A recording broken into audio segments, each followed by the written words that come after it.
The idea of withdrawing from conventional society to create an ideal community or a utopia in a fresh setting was not a new idea. But never before were social experiments so numerous as during the antebellum years. The open lands of the United States proved fertile ground for more than 100 experimental communities. The early Mormons were an example of a religious communal effort, while Brook Farm was an example of a humanistic or secular or non church or non religious experiment. Although many of the communities were short lived, these backwoods utopias reflect the diversity of the reform ideas at the time. So we're just going to highlight a few here. The Shakers, starting with the Shakers. The Shaker communities were founded by an English woman, Anne Lee, who came to America in 1774, and they practiced strict sexual abstinence since they believed that the Christian millennium was imminent and therefore saw no reason to perpetuate the human race. Anne Lee died in 1784, but the sect continued to prosper on the strength of its fervent and joyful religious life. Deriving their name from their erratic movements during religious worship, the Shakers admired simplicity and made an art out of designing buildings and furniture of distinctive, harmonious beauty. So you can still see that the Shaker style of furniture present today. In the 1830s, there were 20 Shaker communities. But by the 1840s, the Shakers had a membership of some 6,000 people. Shaker communities existed for another 100 years, though dwindling slowly. I mean, their rule of celibacy and communal holding of property tended to discourage new converts. But because of their values and their lack of controversial practices like polygamy, I mean, celibacy was definitely different. That is not an everyday practice for the population, but it was not considered controversial, whereas polygamy was.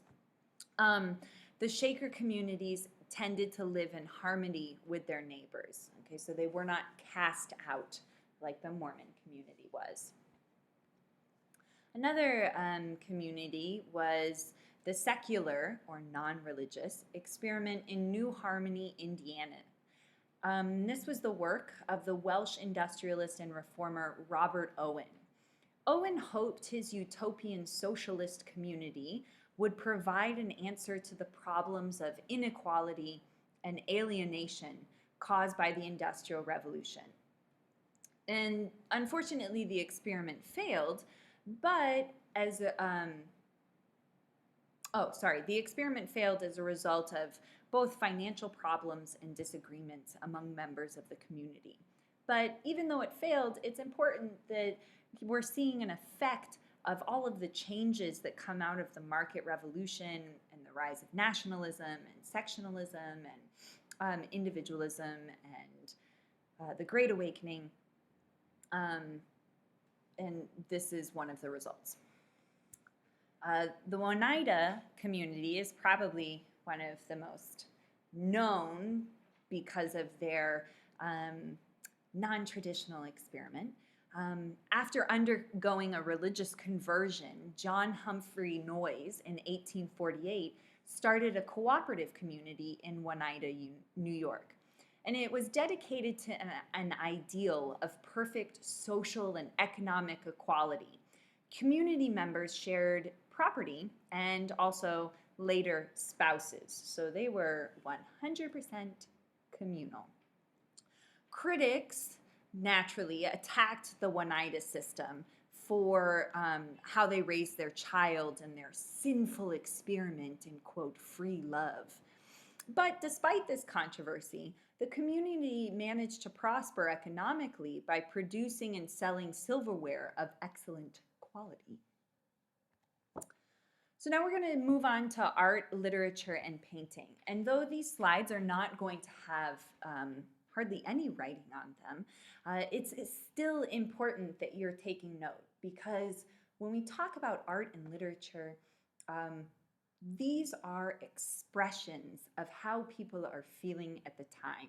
So they are examples of of how these romantic values are seen in the everyday. So it's always really important to make sure that we include art and literature and newspapers and pop culture and songs in our discussions of history, because they tend to show us how the society or groups of society are feeling at the time.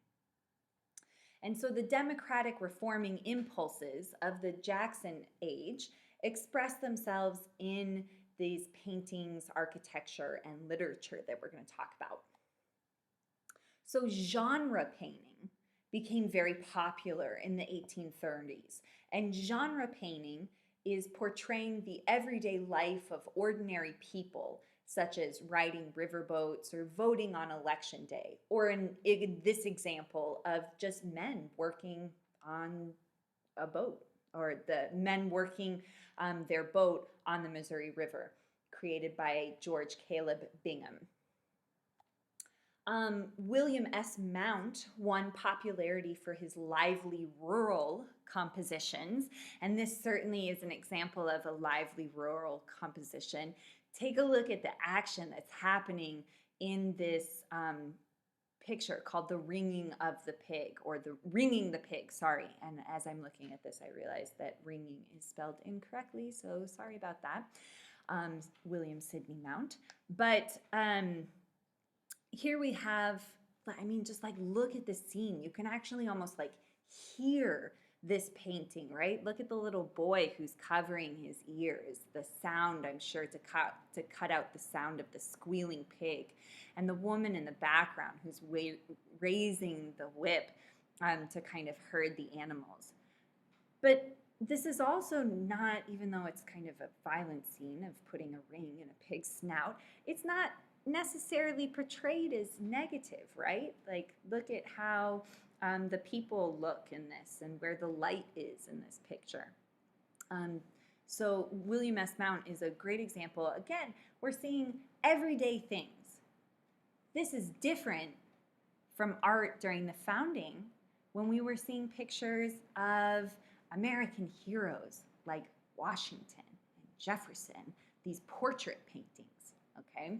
Now we're seeing everyday people, the individual, a more democratic society. Thomas Cole and Frederick Church emphasized the heroic beauty of American landscapes, especially in dramatic scenes along the Hudson River in New York State and on the western frontier. This is a painting of the Hudson River. Look at how like peaceful this painting is. You can almost hear the sounds of the birds chirping in the background as the sun is almost rising on this landscape. You can take that a step further if you want to enter into the metaphor of what it means for the sun to be rising on this majestic American landscape.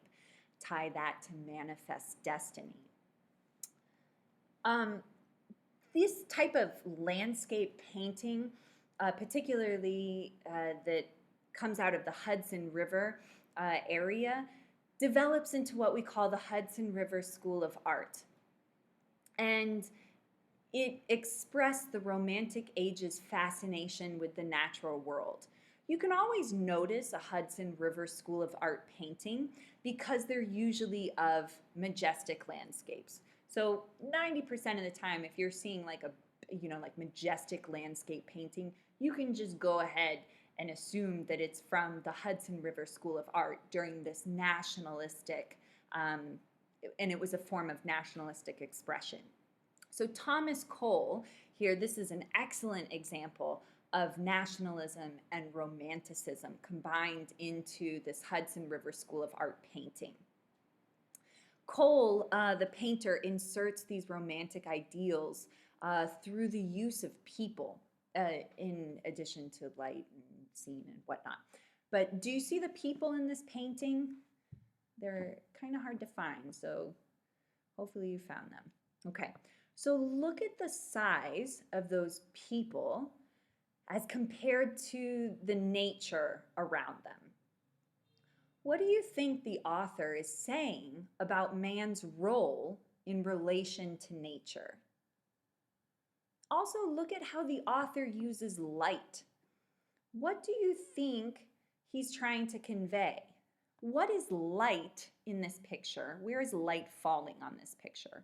And where is darkness on this picture? What do you think that represents? I want you to think about that for a second, and we'll talk about that in class.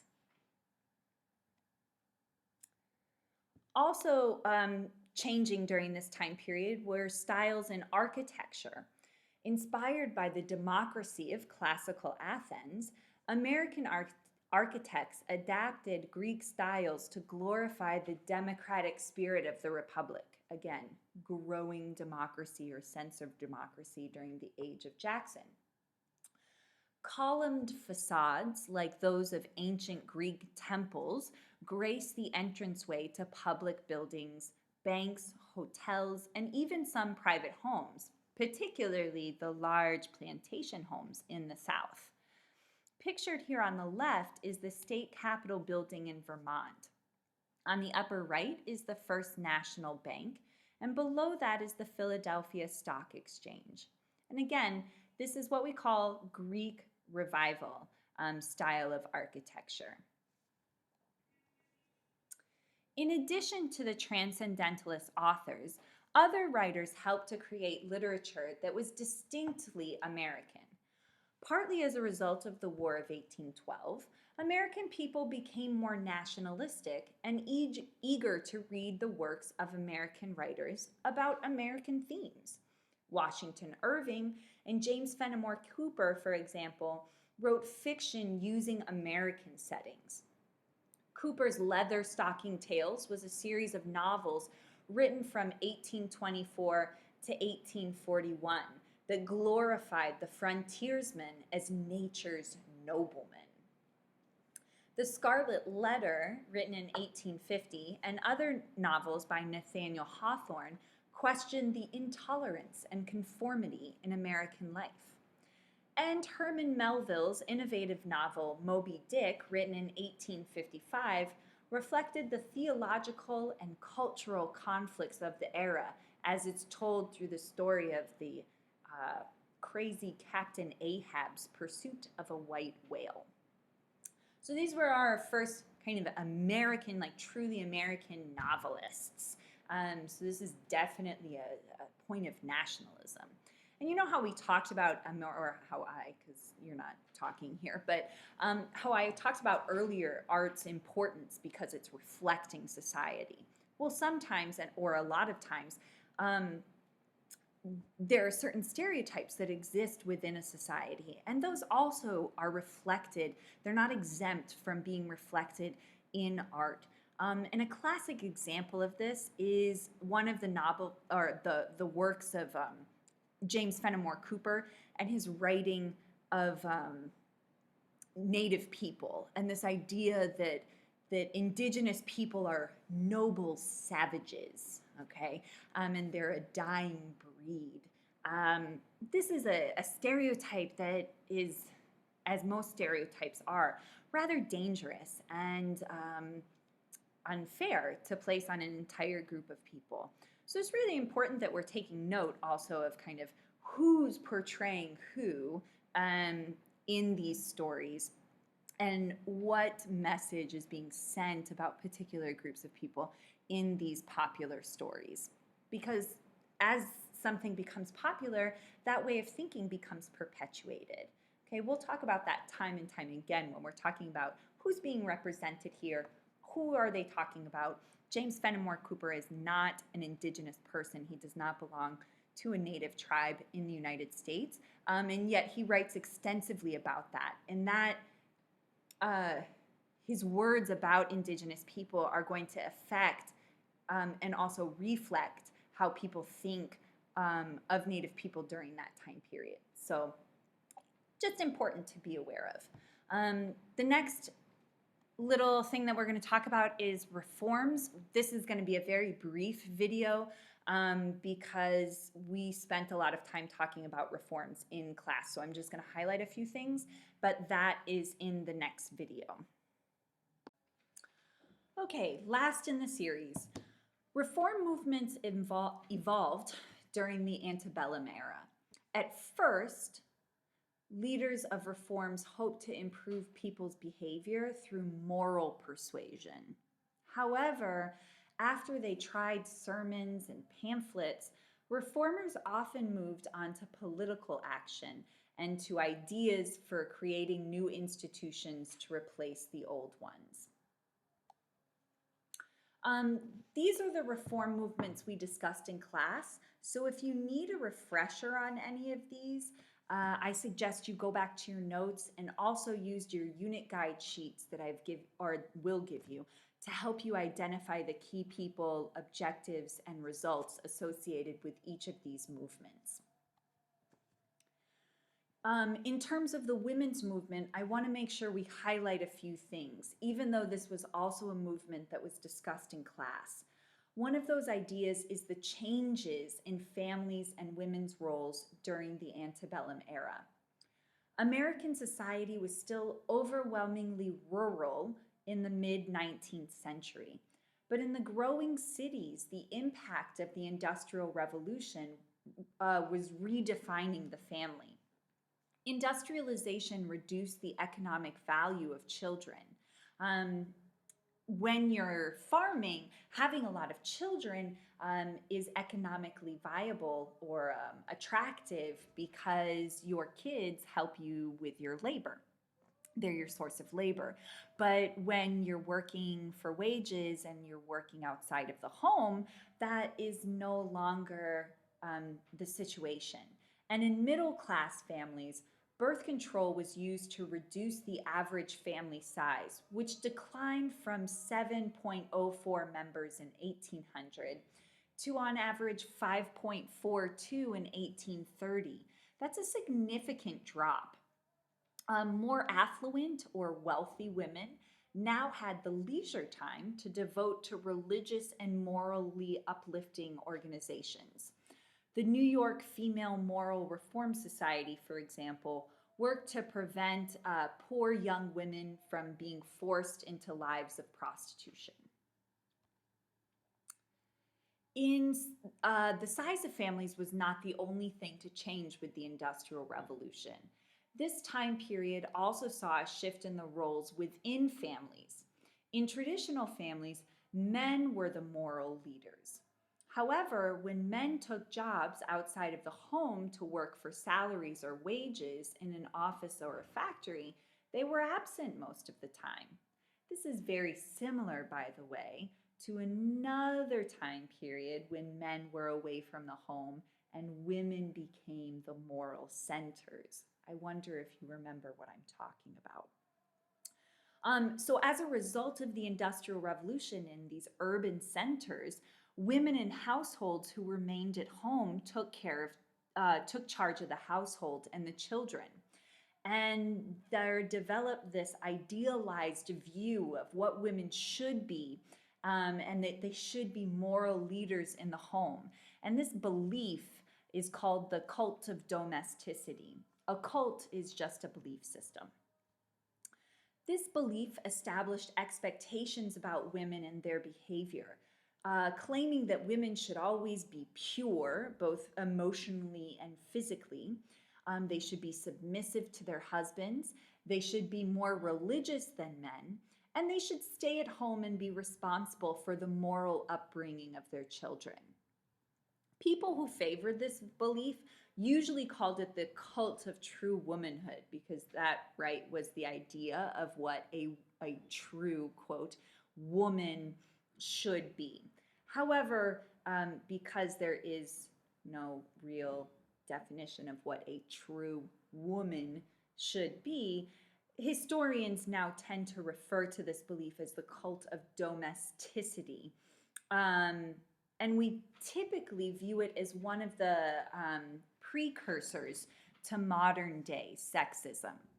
But I just wanted you to know kind of the history of the term, and you may hear people referring to it as the cult of true womanhood. So it's the same thing.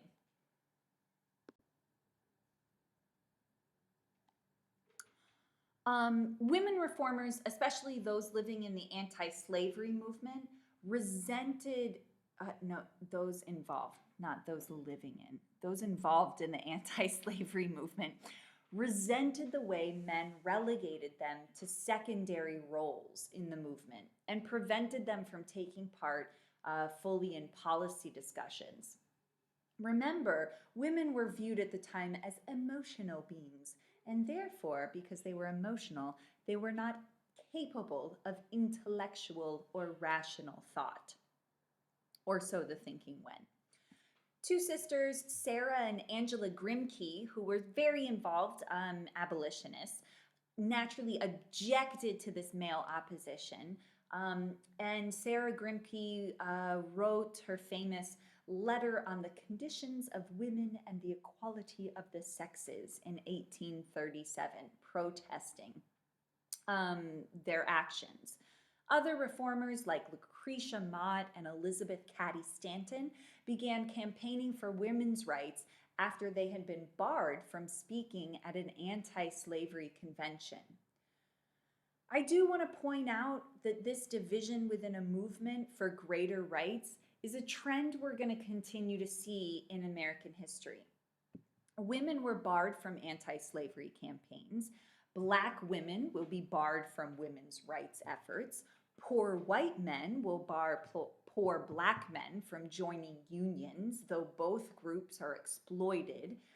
And as you can imagine, lacking a unified voice usually leads to people not being heard and the status quo remaining. You can continue to see this problem cropping up in modern day movements as well, particularly within the present women's rights discussions.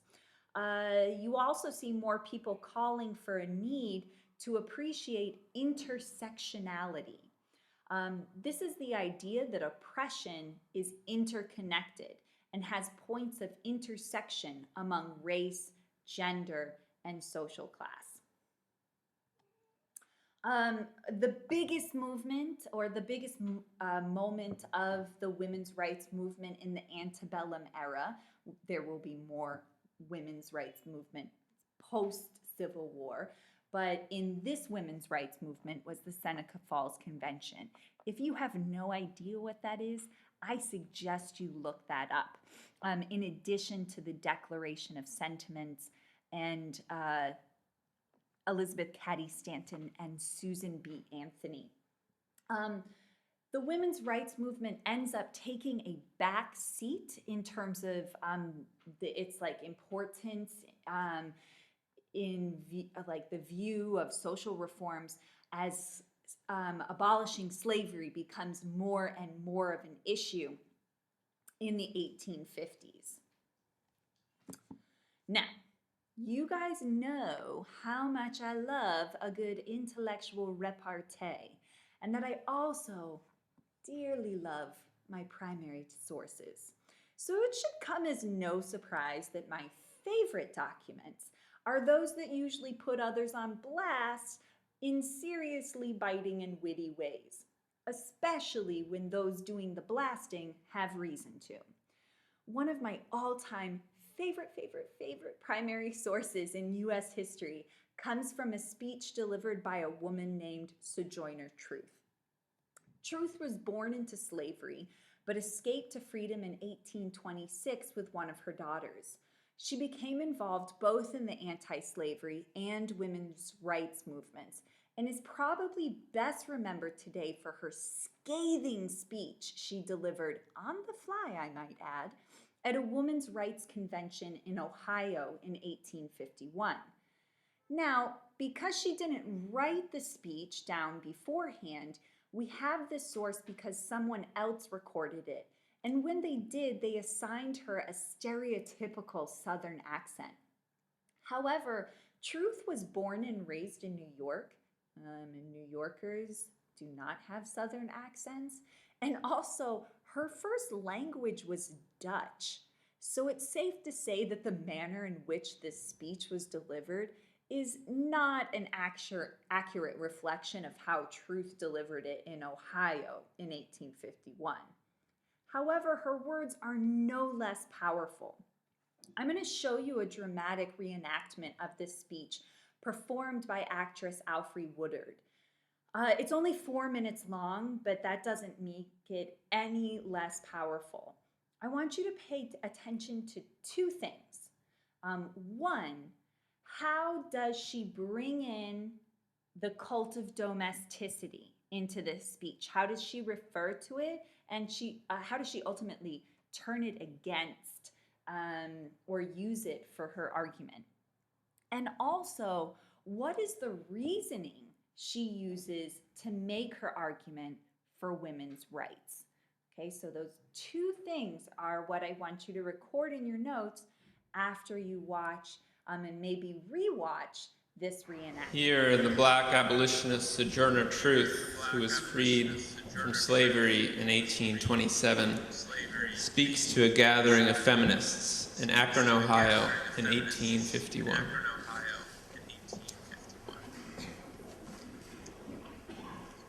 Well, children, well, there is so much racket, there must be something out of kilter.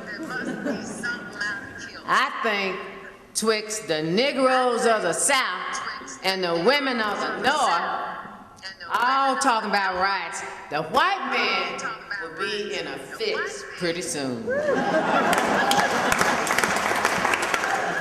what's all this here talking about? That man over there says that women need to be helped into carriages and lifted over ditches to have the best place everywhere. Nobody ever helped me in a carriage, or over a mud puddle, or gives me the best place. And ain't I a woman?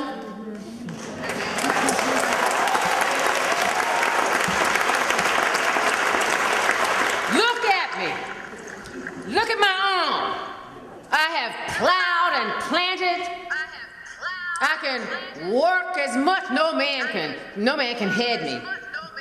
I gathered in the barns. And ain't I a woman?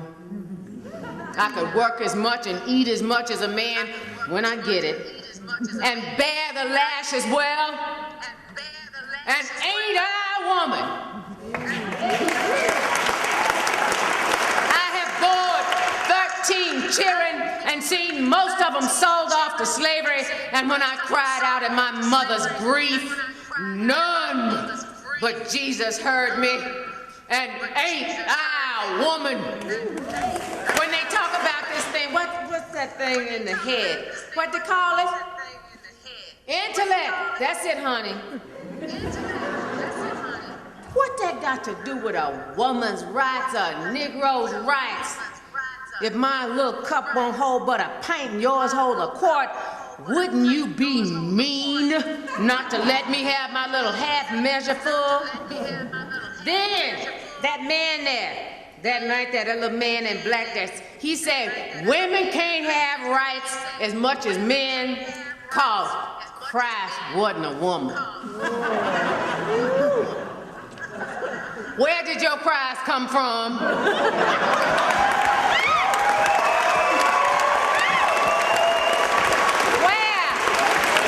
Where did your Christ come from? From God and a woman. Man ain't had nothing to do with it.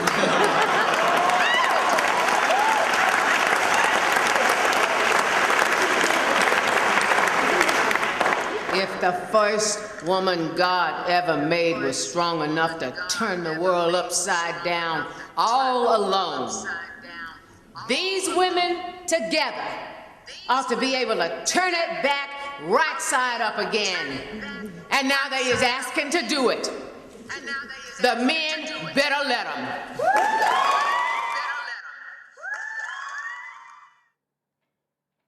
Oh man, so good, so good. We'll talk about it in class. Take note. Okay, last big reform that we're going to talk about here is the anti-slavery movement. Opponents of slavery ranged from moderates who opposed gradual abolition to radicals who demanded immediate abolition without compensating their owners. The Second Great Awakening led many Christians to view slavery as a sin. This moral view made compromise with defenders of slavery very difficult. I'm going to quickly highlight some of the key organizations and people involved in the anti-slavery movement. In class, we're going to delve deeper into some of these as we examine the horrible realities of slavery and the primary sources of those who sought to end it. So the idea of transporting free slaves or freed slaves to an African colony was first tried in 1817 with the founding of the American Colonization Society. People who supported these efforts believed that there was no way the two races would ever be able to live in harmony among one another. And so the only solution would be to go back to the geographic separation that existed before white involvement in Africa. This philosophy appealed to moderate anti-slavery reformers and politicians, in part because whites with racist attitudes wanted to remove free blacks from U.S. society. In 1820, the American Colonization Society established an African American settlement in Monrovia, Liberia. Colonization never proved a practical course, however. Between 1820 and 60, only about 12,000 African Americans were settled in Africa, while the slave population in the United States grew by 2.5 million. Also, by the 19th century, most black men and women, both free and slave, were born and raised in America. People certainly maintained pieces of cultures originating in Africa, but the desire to move to Africa was never fully embraced by the free black community. And of course, unfortunately, the black community that was enslaved was not given a choice in the matter. In 1831, William Lloyd Garrison began a publication of an abolitionist newspaper called The Liberator. The start of the paper can be viewed as a start to the radical abolitionist movement because Garrison's uncompromising attitudes, he advocated for immediate abolition of slavery in every state and territory without compensating slave owners. In 1833, Garrison and other abolitionists founded the American Anti-Slavery Society. Garrison stepped up his attacks by condemning and burning a replica of the Constitution, claiming it was a pro-slavery document. He argued that there should be no union with slaveholders or for slaveholders until they repented for their sins by freeing their slaves. Garrison's radicalism soon led to a split in the abolitionist movement. Believing that political action was a more practical role to reform than Garrison's moral crusade, a group of Northerners formed the Liberty Party in 1840. They ran James Birney as their candidate for president in 1840 and 44. Spoiler alert, he doesn't win. The party only had one platform that was like one goal that they established, and that was to bring about the end of slavery by political means. Escaped slaves and free African Americans were among naturally the most outspoken and convincing critics of slavery. During this time, America saw a rise in memoirs written from former slaves depicting the horrible realities of life in bondage. One of the most popular authors of the time was a man by the name of Frederick Douglass. Douglass was an escaped slave who, with the funding of abolitionist groups, was able to move over to Europe for a time to avoid being captured and return to the South, while people sought to legally get his free status. Once that happened, Douglass returned to the United States. He quickly became a prominent speaker at abolitionist functions in the U.S. He argued for both political and direct action in order to end slavery and racial prejudice. For a time, he worked with Garrison, but the two eventually split over differences, and Douglass opened his own abolitionist paper called the North Star. And again, the real North Star, right, the one in the sky, has massive significance, especially to people who were escaping from slavery, because they would use that as a key indicator to navigate to get to freedom. In 1820, a man by the name of Denmark Vesey was found guilty and sentenced to death for leading a plot to liberate slaves in Charleston, South Carolina, and beyond. Vesey was a former slave who won his freedom by a lottery. He worked in Charleston as a carpenter and was one of the founding members of the American Methodist Episcopal Church in Charleston, or the AME. The AME was founded by free Black men as a response to the Methodist Church's refusal to allow Black people to participate in their institution. The AME in Charleston was a center for the Black community, which was at the time larger than the white population. Vesey used his position as a leader in the AME and in Charleston society to help organize a revolt among the slaves. His goal was to storm the armory and then lead slaves to rise up on their plantations against their masters and ultimately take control. Unfortunately, this plot was uncovered before it could be carried out, and Vesey, along with 5 others, were tried, and I use that word loosely, in secret, and they were sentenced to death. This makeshift court that held the secret proceedings cited several reasons for the cause of the revolt, several of which were the growing power of the AME, the education of slaves, and the paternalistic relationship masters had with their slaves. Paternalistic means father to child, right? Like maternalistic would mean mother to child, paternalistic, patriarchy, father to child. So basically, one of the reasons that was cited was masters were too nice and forgiving to their slaves. As a result of these accusations, the AME in Charleston was destroyed. It would be rebuilt after the Civil War and continue to remain a central pillar of the Black community in Charleston, representing both the continued struggle for equality and the perseverance of the community. You may have heard of this particular church, as it was unfortunately the exact same one that experienced the shooting over the past summer by a white man who confessed a desire to start a war. And so he opened fire during a evening prayer service, ending up killing 9 people, one of which was the head pastor and senator of South Carolina. Other men like David Walker and Henry Highland, who were free men living in the North, argued through their writing for slaves to violently resist servitude.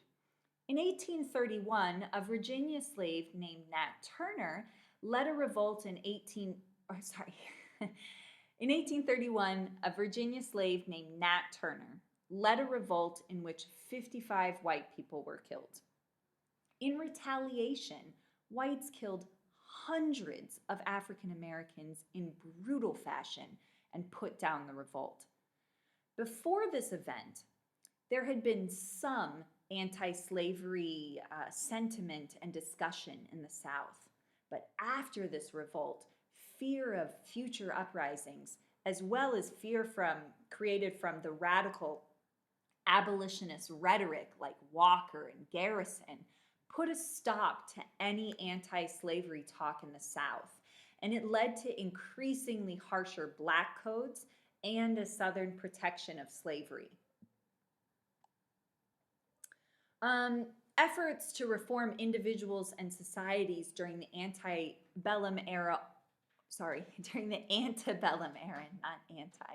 antebellum era, also included some smaller movements.